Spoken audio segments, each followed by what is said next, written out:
The tax announcements will get all the headlines. The big one, actually, is uprating the threshold for the 40p rate of tax up to £50,000, but there was also the basic rate of tax going up to £12,500. If you work 30 hours a week on minimum wage, you will pay no income tax at all. Nothing. Zero. Zilch. Zilch. That was not a word that I had predicted in my conference speech bingo. Should have been a bit more imaginative, perhaps. The tone was interesting, varied wildly through the speech, but at times he did get very passionate. I thought just about the right side of stridency. Homes built for you, made for you. Our party, the Conservative Party, the party of home ownership, once again. That Starter Homes initiative, quite interesting actually, but will get completely drowned out by the tax policies. Maybe it was a bit too policy-rich a speech in that respect. The other really passionate section was on the NHS and Labour. For me, this is personal. I'm someone who has relied on the NHS and whose family knows more than most just how important it is.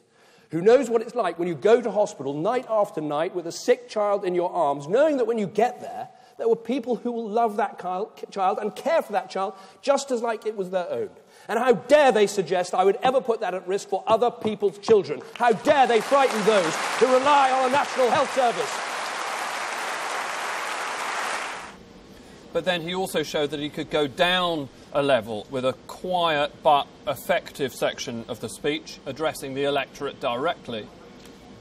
No income tax until you earn £12,500, and no 40p tax rate until you earn £50,000. If you want those things, vote for me. If you don't, vote for the other guy. And there was the best joke that we've heard from the platform thus far in conference season.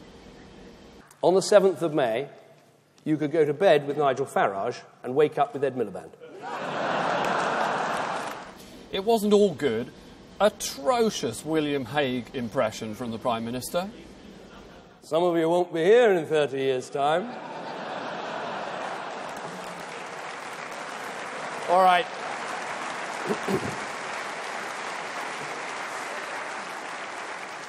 All right, I won't give up the day job. And also have a listen to this section. This is who we resent. These are the people that we are fighting for. You note he said people we resent. I think he meant to say people we represent. But that was just a minor glitch in what generally was a very good speech from David Cameron. I thought the best that he's delivered as Prime Minister to a Conservative Party conference. Certainly will have cheered the activists. Have they done their sums on the figures, on the tax policies? That's the only thing they need to absolutely make sure to round off what otherwise will have been generally a good conference. And who would have thought that on Saturday night?